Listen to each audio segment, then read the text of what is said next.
Bonjour à toutes et à tous. L'intelligence artificielle, on en entend parler absolument partout. Elle transforme nos vies, c'est clair, mais aussi, et de manière assez spectaculaire, le monde du travail.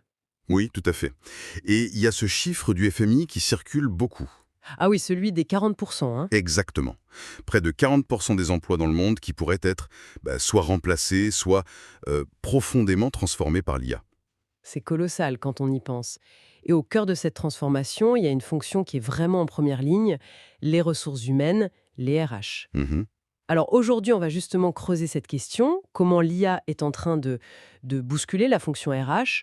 On va s'appuyer pour ça sur un dossier très intéressant de DRH.ma. Oui, un dossier qui rassemble pas mal de témoignages, de stratégies, de DRH ici, au Maroc. C'est ça qui est riche. Fait. Et l'objectif, c'est de bien saisir la double facette de l'IA en RH. D'un côté, c'est vrai, il y a une promesse énorme. Efficacité, optimisation. L'automatisation, la gestion des talents. Voilà, l'automatisation, une gestion des talents plus fine, une aide à la décision stratégique. Mais de l'autre côté, attention, il y a de vrais défis, et pas des moindres, hein. Les questions éthiques, j'imagine. Exactement. Le risque de discrimination par les algorithmes, la transparence, comment ça marche, ces boîtes noires, et puis la protection des données, c'est crucial. Donc on est vraiment sur une ligne de crête, quoi. Il faut trouver l'équilibre. Ce qui est frappant en lisant ces témoignages, c'est qu'il y a quand même un certain enthousiasme. Beaucoup voient l'IA comme un outil qui pourrait libérer les équipes RH. Oui, il est libéré des tâches répétitives. C'est ça, pour qu'elles puissent se concentrer sur des missions plus humaines, plus stratégiques. C'est une idée qui revient souvent. Alors, la question, c'est comment ça se traduit concrètement au quotidien pour les RH au Maroc. Plongeons un peu là-dedans. Oui, allons-y. Ce potentiel de transformation, il est indéniable. Mais comme vous le disiez, cet enthousiasme, il est souvent nuancé, dans les mêmes témoignages d'ailleurs. Ah oui. Bah oui, il y a une conscience très aiguë qu'il faut des garde-fous. Sur l'éthique, bien sûr, mais aussi sur l'accompagnement des équipes, la gestion du changement. Ce qui est fascinant, c'est de voir comment les praticiens cherchent cet équilibre. Innover, mais rester responsable. C'est ça. Innover sans renier ses valeurs. Être plus efficace, oui, mais tout en restant humain. Donc, on va suivre ce fil, regarder les bénéfices, puis les risques, et enfin, les stratégies que les DRH mettent en place pour naviguer là-dedans. Parfait. Alors, commençons par le côté lumineux. Les promesses de l'IA, l'automatisation, ça revient tout le temps. Mhm. Fatima Zahra Fati, de MCC, par exemple, explique bien comment l'IA peut prendre en charge des tâches répétitives, chronophages. Le tri des CV, c'est l'exemple classique. Oui, le tri initial, certaines tâches administratives aussi, même l'analyse de performance. Hicham Talbi, chez Bayer Nord Africa, il confirme ça. Il parle d'une vraie réduction de la charge administrative. Donc, le premier truc visible, c'est le gain de temps. Et ce temps libéré, c'est ça la clé en fait. Ça permet aux équipes RH de monter en gamme, si on peut dire, de s'attaquer à des sujets à plus forte valeur ajoutée. Comme la gestion des talents. Exactement, la gestion des talents en premier lieu. Et là, l'IA, c'est pas juste un gain de temps, ça peut changer la donne. Les sources parlent d'outils qui affinent la présélection, Fatna Abdou chez Foundever le mentionne. Oui, Certains vont même plus loin, on parle d'outils comme Aria AI, cités dans le dossier, qui pourraient dénicher des profils auxquels on n'aurait pas pensé. des profils atypiques. Voilà, atypiques, ou identifier des compétences un peu cachées qu'un tri manuel aurait loupées. Et puis, il y a l'onboarding, la formation. L'IA permet de créer des parcours d'upskilling vraiment personnalisés. C'est intéressant ça. On sent qu'on va vers une RH plus précise, plus chirurgicale peut-être, dans sa façon de gérer les talents. C'est un peu l'idée?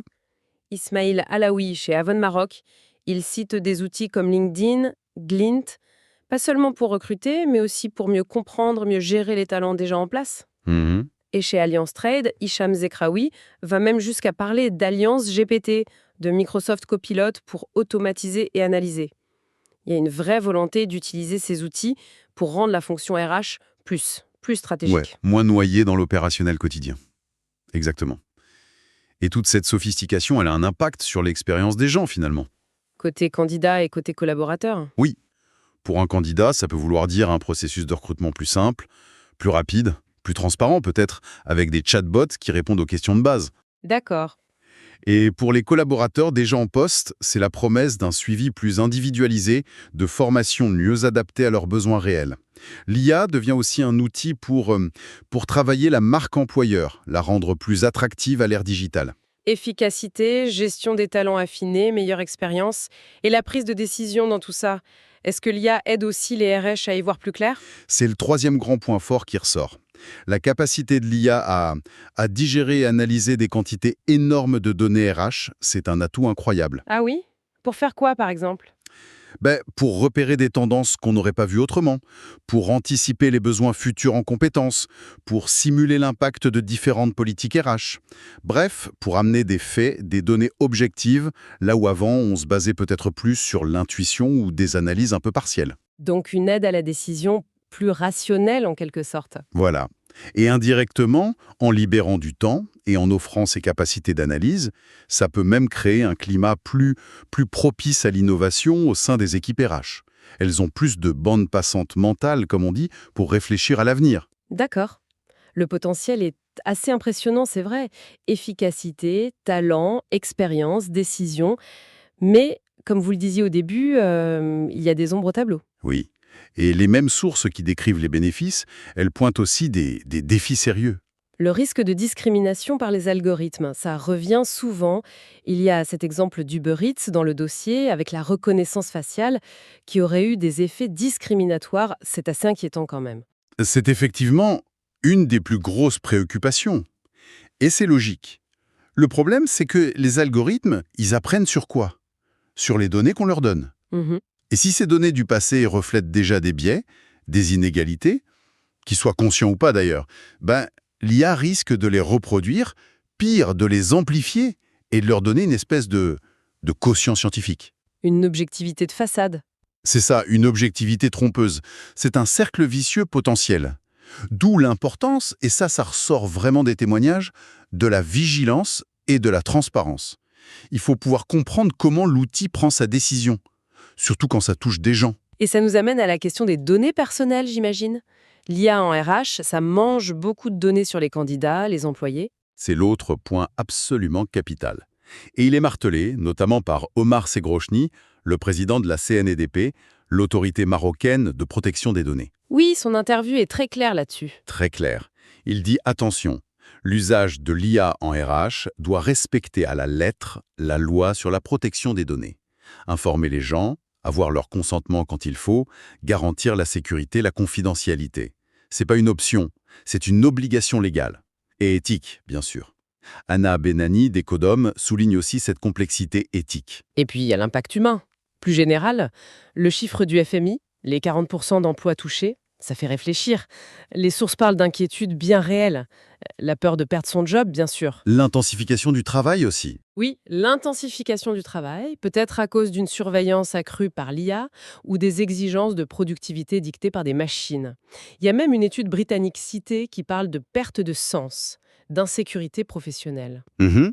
Certains DRH marocains évoquent même le risque de déshumanisation du travail si on laisse l'IA prendre trop de place, sans contrepoids. C'est le revers de la médaille de l'automatisation en fait. L'IA peut être un super assistant, mais elle peut aussi devenir un manager froid et implacable, ou un filtre qui réduit les contacts humains dont on a besoin pour se sentir bien au travail. Gérer cet impact psychologique, c'est un énorme défi pour les RH. Et il y a un autre piège, plus subtil peut-être. Lequel? C'est ce qu'on appelle l'AI washing. AI washing, comme le greenwashing. Exactement, c'est le même principe. C'est quand des vendeurs de logiciels RH collent l'étiquette IA ou intelligent sur leurs produits un peu à tort et à travers, juste pour le marketing. D'accord. Et parfois derrière, il n'y a pas grand-chose de vraiment intelligent, juste des automatisations simples. Et pour les DRH, ça devient compliqué de savoir ce qui vaut vraiment le coup, ce qui apporte une vraie plus-value, et quels sont les vrais risques. Donc comment distinguer le gadget de la vraie innovation? C'est ça.